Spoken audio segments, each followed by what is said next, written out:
मेरा नाम है Vishishta and I welcome you all to 6th of November session of the Hindu newspaper analysis.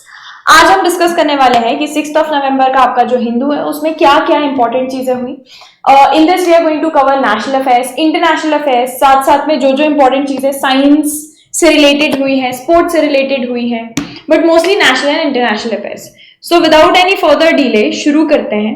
सबसे पहले ईसी यानी कि election commission is complicit in Haryana vote theft, ऐसा हमारे जो कांग्रेस के लीडर हैं मिस्टर राहुल गांधी उनका कहना है। सो फटाफट से इस आर्टिकल को पहले समराइज कर लेते हैं कि बात यहाँ पर क्या हो रही है। Starting of with EC is complicit, मतलब यहाँ पे उनका कहना है कि भाई हरियाणा में जो भी वोट की चोरी हुई है, वोट थेफ्ट के एलिगेशंस आ रहे हैं, उसमें इलेक्शन कमीशन भी शामिल है, which is a huge allegation. Let us first summarize and note it down in pointers. Article किस बारे में बात कह रहा है? आरजी यानी कि राहुल गांधी अक्यूज कर रहे हैं इलेक्शन कमीशन को of being complicit in alleged मतलब अभी आरोप लगा है, अभी कुछ साबित नहीं हुआ है, उसको बोलते हैं एलिगेशन, और वहां से वर्ड आता है alleged, in the alleged vote theft. ठीक है, during the Haryana assembly polls. Presentation यहाँ पे कांग्रेस ने जो पेश किया है उस प्रेजेंटेशन का नाम है hijack of Haryana elections. Hijack of Haryana elections. और इस हाईजैक ऑफ हरियाणा इलेक्शंस में क्या क्या चीजें क्लेम की गई हैं? ऐसा क्लेम किया गया है कि 25 लाख फेक वोटर्स थे। उसके अलावा बीजेपी ने अलेजेडली, अगेन आरोप लगाया गया है बीजेपी के ऊपर कि बीजेपी ने अलेजेडली इन्फ्लेट किए हैं वोटर लिस्ट। ये वोटर लिस्ट ओरिजिनली उतना नहीं था, बीजेपी ने इन्फ्लेट करके उसको पेश किया है कि ज्यादा वोटर्स दिखाए, एक्चुअली में कम थे। इन्फ्लेट किया है वोटर्स लिस्ट। एंड तीसरा, कांग्रेस ने शो किया है अ slide showing that without manipulation they would have swept Haryana. Basically कि अगर ये सब वोटिंग में मैनिपुलेशन नहीं किया जाता तो they would have one the elections in Haryana.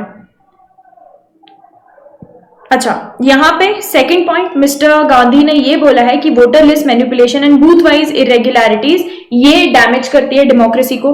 तो यहां पे उन्होंने क्लेम किया है कि इस जगह डेमोक्रेसी, जिसका एक बहुत ही इंपॉर्टेंट पिलर है, कोर है इलेक्शंस प्रोसेस, उसको डैमेज करती है अगर इलेक्शन प्रोसेस के साथ मैनिपुलेशन और इरेगुलरिटीज की जाती है तो। Damage democracy. उनका ये भी क्लेम करना है, ये भी कहना है कि ये इशू सिर्फ हरियाणा स्पेसिफिक नहीं होना चाहिए, it should rather be a national issue. This should be a national issue and not just a state issue, यानी कि हरियाणा तक इसको सीमित नहीं रखना चाहिए। कांग्रेस का यह भी कहना था कि वो अपील करेंगे इसके against in the supreme court and seek corrective steps, कि इन गलतियों को सुधारा जाए। ठीक है, इलेक्शन कमीशन ने ऑफिशियली रिजेक्ट किए ये सारे के सारे allegations. Obviously EC rejected allegations.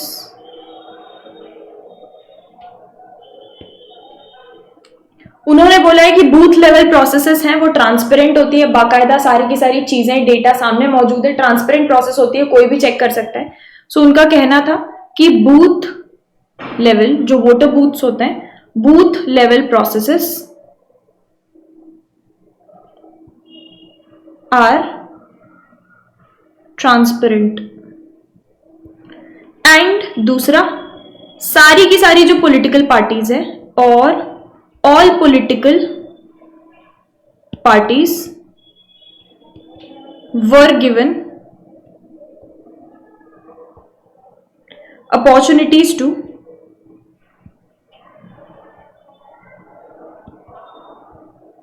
raise objections during the roll preparation. जब वोटर्स का लिस्ट या रोल प्रिपरेशन हुआ था तभी सारी पॉलिटिकल पार्टीज को बाकायदा मौका दिया गया था कि आपको कुछ भी गड़बड़ लग रही है, you can raise your issues या objections here during roll preparation. ठीक है,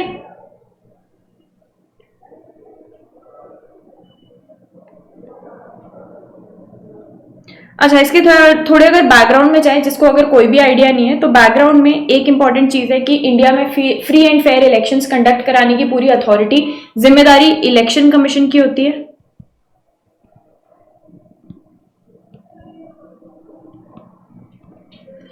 काफी बार कई सारे स्टेट्स में इस तरीके की वोटिंग या इलेक्शंस होने के बाद बोगस वोट्स की एलिगेशंस, ये नहीं है कि ऐसा पहली बार हो रहा है, पहले भी बहुत बार हो चुका है।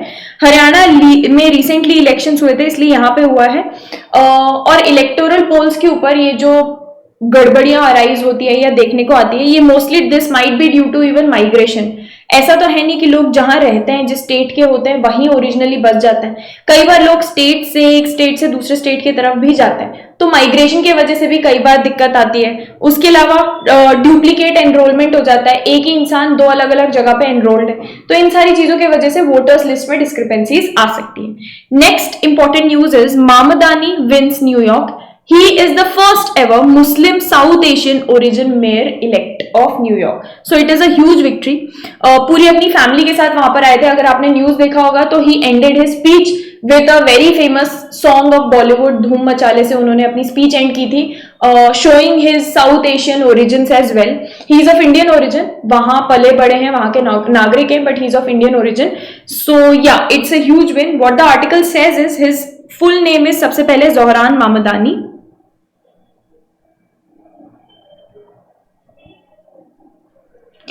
He became the mayor of New York, New York City. He is the first Muslim and South Asian origin mayor select.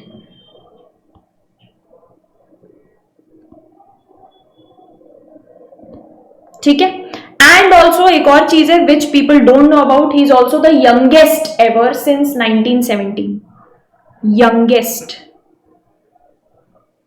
Since 1917। अच्छा, ये जो जीते हैं, he won by defeating Republican Curtis स्लीवा,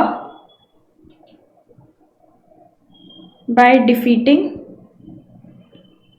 Republican Curtis Sliwa. वो खुद Democrat है। He was also former governor of Andrew Cuomo. He was running as an independent candidate. यहां पे इनको वोट लगभग टोटल में से 50.4% वोट्स इनको मिले। इनका जो इलेक्शन कैंपेन है, उनमें किन किन चीजों के बारे में इन्होंने बात की थी, क्या मैनिफेस्टो था इनका, क्या क्या ऑब्जेक्टिव्स थे जिसकी वजह से he won majority votes were grass roots organising,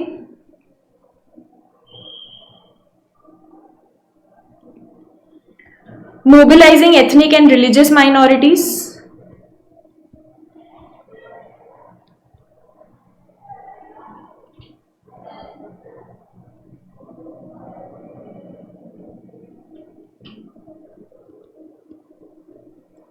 and coalition building without corporate donors.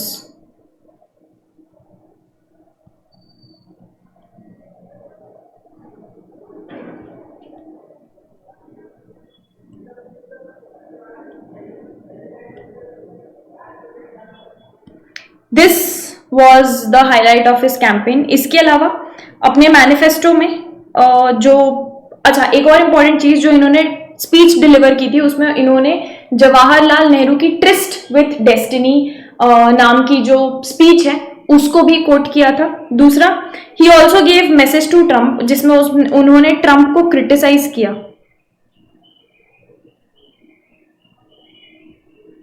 Criticised, और ट्रंप के खास तौर पे anti immigrant messaging and anti immigrant जो भी जेस्चर्स हैं, जो भी स्टेप्स हैं, उसको क्रिटिसाइज किया और एनकरेज किया यूनिटी को। ठीक है, यहां पे उन्होंने also he highlighted affordable housing, new energy city governance में, and focus on working class New Yorkers.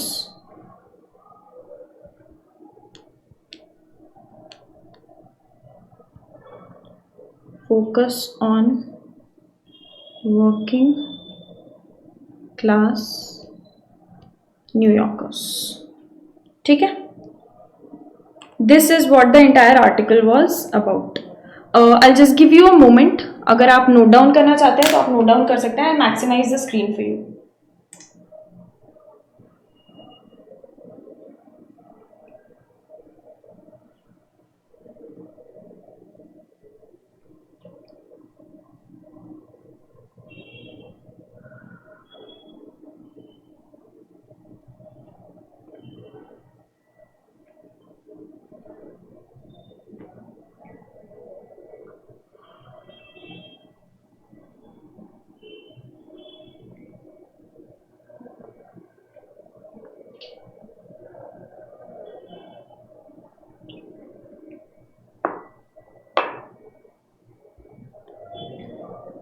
Okay, moving on to the next important news.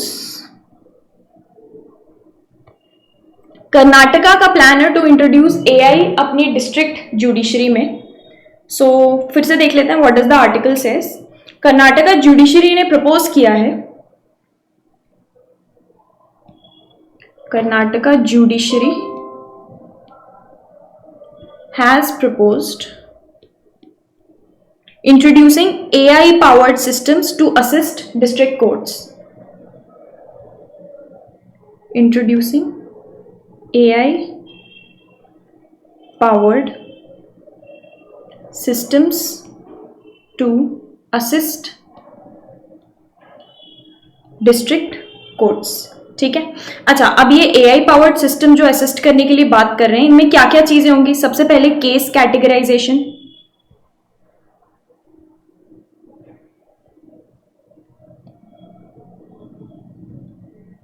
दूसरा डॉक्यूमेंट समराइजेशन, डॉक्यूमेंट्स की समरी प्रिपेयर करना, तीसरा speeding up routine code processes, जो भी manual चीजें करनी पड़ती है जिसकी वजह से कोड प्रोसेसेस स्लो हो जाती है, उसको स्पीड अप करना, speeding up routine code processes. Next, assisting in scheduling and case management, scheduling and case management. Next, providing digital access to legal documents, providing digital access to legal documents। ये सारी चीजें करने का इनका main aim क्या है? The aim is to reduce judicial pendency, जो cases इतने सारे पेंडिंग रहते हैं, judicial pendency, and improve efficiency. ठीक है, इम्प्लीमेंटेशन में किन किन चीजों की रिक्वायरमेंट होगी? Implementation will require coordination between state government and high court, coordination between state government and high court. दूसरा, इंफ्रास्ट्रक्चर अपग्रेड करना पड़ेगा, इंफ्रास्ट्रक्चर अपग्रेड्स। और तीसरा, डिजिटल ट्रेनिंग करनी पड़ेगी स्टाफ की, digital training for staff. Okay, again I will give you a few seconds in case you want to note it down.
Done.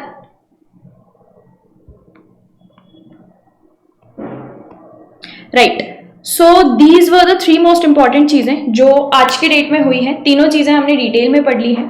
और भी बहुत सारी चीजें हैं, जैसे आप देखोगे न्यूज़पेपर तो मैम 17-18 पेजेस का है, सिर्फ इतनी सी इंपॉर्टेंट चीजें हुई हैं। द थिंग इज, आप जब पढ़ रहे होते हो खासतौर पर न्यूज़पेपर, तो आप एग्जाम पॉइंट ऑफ व्यू या एग्जाम पर्सपेक्टिव से पढ़ रहे होते हो। उसमें हमको सिर्फ ऐसी चीजें देखनी होती हैं विच आर फैक्ट्स। न्यूज़पेपर में बहुत सारी ऐसी खबरें होती हैं जिनका कोई कंक्लूजन अभी नहीं निकला है, ऑनगोइंग कंटिन्यूइंग चीजें हैं, जैसे कि COP 30। बहुत सारी मेजॉरिटी चीजें रादर पॉलिटिकल न्यूज होती है। पॉलिटिकल न्यूज आपके नॉलेज के लिए अच्छी है, बट आपके एग्जाम पॉइंट ऑफ व्यू से जब तक कोई इलेक्शन जीतता नहीं है, कोई फाइनल कंक्लूसिव चीज नहीं होती है इलेक्शंस में, तब तक पॉलिटिकल न्यूज आपके लिए रेलेवेंट नहीं होती, again from exam point of view. इसलिए हम इन सेशंस में सिर्फ उन न्यूज को कवर करते हैं, ठीक है। So with that I take your leave and I will see you guys again tomorrow. Thank you all for joining me in today's session. This is Vishishta signing of.